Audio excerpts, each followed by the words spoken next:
En pleine guerre froide, l'agent secret britannique Alec Limas est envoyé en Allemagne de l'Est.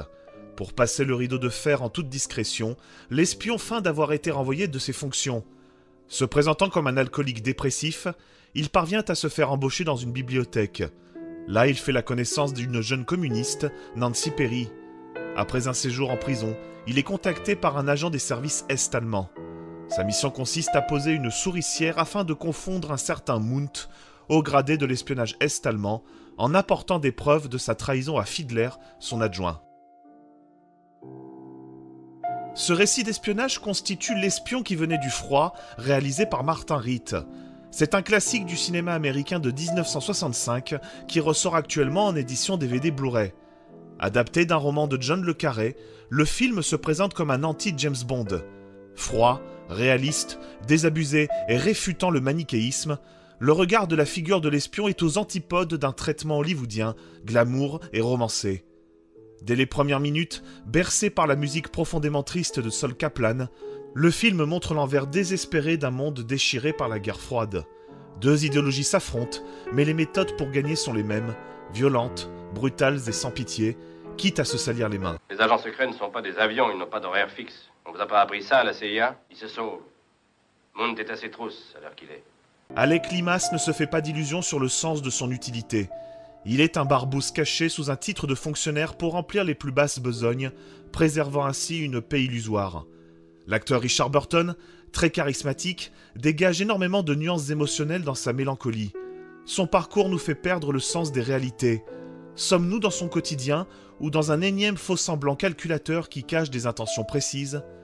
À force d'être déchiré par des forces qui le dépassent, Limas semble se perdre, ne plus avoir d'identité et ne trouve plus de sens à ses actes. Seulement, il ne sait rien faire d'autre et se jette à corps perdu dans la lutte contre l'idéologie communiste qu'il rejette. Profondeur des dialogues, mise en scène racée qui va se faire tour à tour voyeuse et objet de la destinée, narration langoureuse, tout cela sert un film marqué.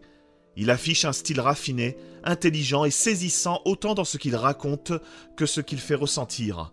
La magnificence du noir et blanc renforce le caractère d'un monde gris en décrépitude, dans lequel tout semble n'appartenir qu'à un cauchemar urbain. Les notions de bien et de mal sont abolies, que l'on soit à Londres ou à Berlin, l'humanité semble figée et sans éclat. Il y a bien pourtant l'amour qui semble éclore dans tous ces enjeux au goût fort kafkaïen.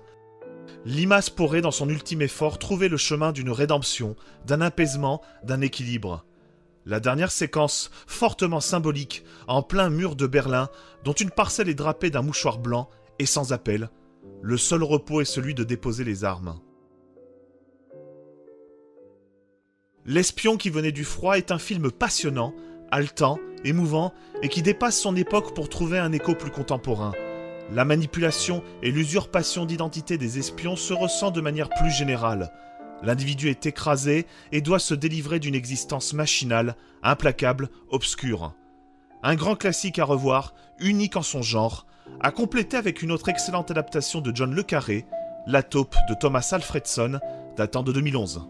Avez-vous le droit d'ouvrir le feu pour couvrir un homme qui passe la frontière s'il est poursuivi? S'il tire dans notre secteur, nous pouvons répondre, c'est tout. Pas question d'ouvrir un feu de couverture, ce sont les ordres. Sinon, c'est la guerre, d'après ce qu'on prétend.